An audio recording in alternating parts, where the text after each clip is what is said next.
দেখেন, দেখে মনে হচ্ছে অনেক জটিল একটা অঙ্ক, যে এটা কি ইসলামী ব্যাংক বাংলাদেশ ফিল্ড অফিসার 2024 সালে আসছিল, নিবন্ধন আসছিল 2014 সালে। তো বলছে দুইটি সংখ্যার বর্গের সমষ্টি ও অন্তরফল। অন্তরফল মানে কি? বিয়োগফল। এত এত সংখ্যা দুইটি কি কি, তাই না? সংখ্যা দুইটি তো অপশনের যে কোনো হয়, সংখ্যা দুইটি এইটা হয়, এইটা অথবা এইটা। আমাদের প্রথম কন্ডিশনটা একটু তাকাবেন, দুটি সংখ্যার বর্গের সমষ্টি 61। এই যে যে দুইটা সংখ্যা আছে এগুলাকে বর্গ করে দেন। বর্গ মানে কি? স্কয়ার করে দিলাম। তাহলে এটাকে বর্গ করলে কত? 36।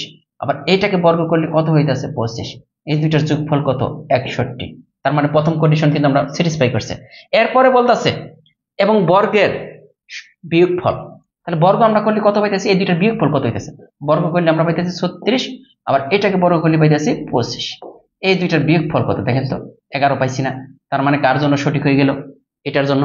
আর কোনটার জন্য কি সঠিক হবে? দেখেন, এটাকে যদি বর্গ করি, দেখেন প্রথমে এই দুইটার যোগফল বের করেন, 61 হয় কিনা? 144 আর একে কত হবে? হবে না। আর কোনোটা দিয়ে কিন্তু মিলবে না। তার মানে আমরা কিন্তু বেসিক যদি আপনি বুঝেন ভাই, একদম মজা কিনা একটু বলবেন যে এই অঙ্কটা আপনি বুঝছেন কিনা। যদি বুঝে থাকেন একটু ডান লিখবেন।